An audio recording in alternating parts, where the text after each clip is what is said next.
Alors, Laurent, si on rentre un peu dans le détail, à part le fait de souscrire à votre fonds pour viser 5% par an, un conseil fort.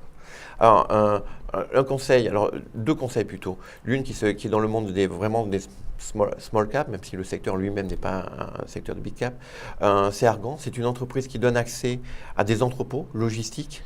Donc, c'est des grosses plateformes. Donc, il y a plus de rendement que pour le moment que dans les centres commerciaux. Il y a plus de rendement et le paradoxe, c'est que si vous regardez l'historique, parce que la contrepartie de ce rendement voudrait qu'il y ait plus de vacances. Or, il se trouve que cette équipe gère très bien son patrimoine, notamment par la rotation, alors qui est essentiellement sur la ceinture Paris-Rhône-Alpes, qui est l'axe logistique par excellence, qui a une particularité donc d'être vraiment sur du triple A ou du prime logistique, qui valorise ses actifs à 7,5, là où on peut penser que le marché est beaucoup plus bas aujourd'hui sur ce type de classe d'actifs. Donc il y a vraiment une option de revalorisation importante sur ce dossier qui s'appelle Argan. Alors il n'y a pas de coefficient de vétusté important ou dans ce job-là? Alors, parce qu'on a l'impression quand même que le transport et la logistique, c'est de l'investissement permanent. Alors, effectivement, c'est pour ça également l'autre contrepartie d'un niveau de rendement élevé. Mais ce qui arrive à faire cette équipe par une connaissance très précise des besoins de ses clients finaux, les chargeurs ou les logisticiens, c'est la rotation. Et donc, ce qui est important, c'est de voir l'âge moyen de son patrimoine. Et l'âge moyen évolue peu. Et par conséquent, c'est un patrimoine qui est toujours adapté aux besoins de ses clients futurs. Et ils n'ont pas des clients qui sont trop importants, ils ne sont pas trop à la merci concentrés. Ils sont pas, ils accompagnent, c'est-à-dire qu'il y a également une stratégie un peu de partenariat, c'est-à-dire qu'ils peuvent créer une première plateforme et si sur un site logistique comme assez classiquement, vous avez des extensions possibles et ils accompagnent leurs clients, ce qui est également une source de valeur ajoutée importante parce qu'ils intègrent la marge de promotion. Oui, ils font comme les grands industriels. Donc là, 7,5 de rendement sur Argan à peu près. Alors, 7,5, c'est la valorisation des valeurs d'actifs.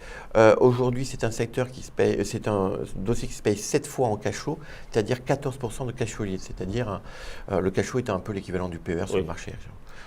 Donc, et le dividende? Le dividende est autour de 5,5%.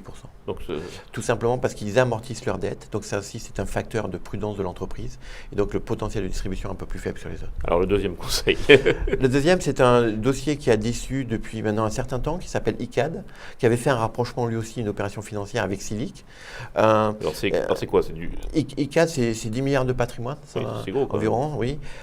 C'est un patrimoine principalement bureau, mais Île-de-France sans vraiment de parti pris géographique. Le Silic, c'était très Orly. Alors, Silic, c'était Orly, Rungis, avec plutôt une entité parc d'affaires.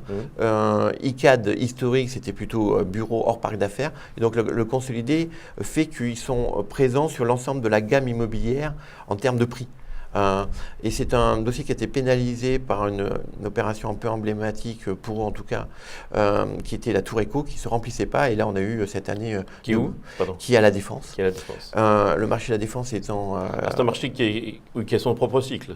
Qui a son propre cycle, qui a beaucoup souffert, mais qui commence à avoir quand même quelques annonces de commercialisation. On en a eu très récemment, pas plus tard que hier, sur la Tour Eco, qui aujourd'hui, donc, le taux de remplissage est plus de 60%. Et également... chez Unibail sur la tour Majunga.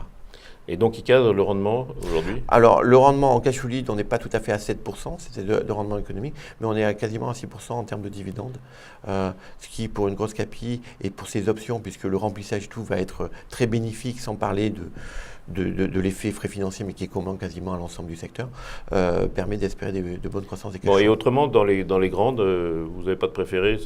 Elles se comparent d'un jour sur l'autre? Unibail, Klépierre On est en fait alors Unibail, Klépierre, en fait aujourd'hui on estime qu'on est plus surpondéré sur Klépierre que sur Unibail pour une raison simple, c'est qu'on pense que Klépierre est capable de, aujourd'hui il y a un différentiel de valorisation. C'est ce que vous avez décrit, il y a un nouveau job qui arrive, donc on prend sa capacité, essentiellement aussi par l'apport actionnarial de Simon. Il y a eu une démonstration au passif via la structure du financement. On pense qu'ils sont capables à l'actif également. Et les derniers chiffres d'affaires qui ont été publiés montrent que les chiffres d'affaires des commerçants de Klépierre sont tout à fait, non pas à rougir des chiffres d'affaires des commerçants. C'est vraiment le paradoxe, je trouve, de toute votre description, c'est qu'on a l'impression que la consommation est en baisse et les centres commerciaux marchent malgré Internet. Alors, parce que ça, c'est la dernière peur. Vous n'avez pas parlé de facteur de sensibilité, c'est est-ce qu'Internet ne va pas tuer les centres commerciaux, quoi. Alors oui, Internet, effectivement, quand dans ma description, j'aurais pu dire, il y a des loyers à 400-600 euros, d'autres à 100-200 euros, et puis il y a des loyers à zéro, qui est l'Internet. Mais l'Internet, vous savez, l'Internet, il y a une très très forte croissance observée, quand vous la regardez. Mais quand vous regardez les modèles économiques pour survivre, ils ont besoin de croissance à périmètre constant. Et la croissance à périmètre constant est beaucoup moins démonstrative que la croissance totale, puisqu'on est sur des niveaux de 3-4% à périmètre constant, si vous regardez les 40 plus gros sites.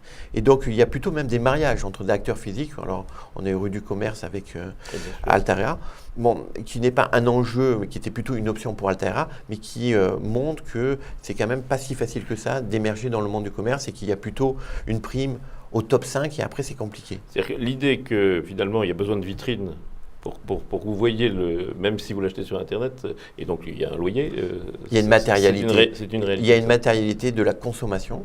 On voit d'ailleurs, alors c'est la réponse un petit peu, les grands centres vont sur les grandes foncières vont sur les très grands centres pour justement donner le plus de visibilité à leurs commerçants. Ça a été une grande tendance, l'augmentation de la taille moyenne des centres commerciaux. Mais effectivement, quel que soit le mode de consommation, à un moment donné, il y a un besoin de matérialité. Oui, il faut voir où vous livrez, où aller chercher. À éviter aujourd'hui dans votre secteur? Alors, la crise a permis de jouer une zone test et de voir un petit peu où ont été les accidents. Les accidents sur notre secteur sont essentiellement des accidents de bilan. Tout simplement pour les raisons que j'évoquais, c'est-à-dire qu'au niveau du compte de résultat, vous avez beaucoup de récurrence. Et donc, c'est essentiellement l'excès d'endettement qui peut vous amener à vous contraindre plutôt à faire des augmentations de capital très dilutives et pour le coup aller vers l'accident. C'est ce qui s'est produit sur certains dossiers espagnols, un dossier allemand qui s'appelait IVG. Et l'autre crainte qu'on peut avoir, c'est lorsque le nombre d'actifs n'est pas suffisamment, alors là, important pour assurer une mutualisation et donc une récurrence. Et donc ça, c'est les interrogations. De la spéculation pure.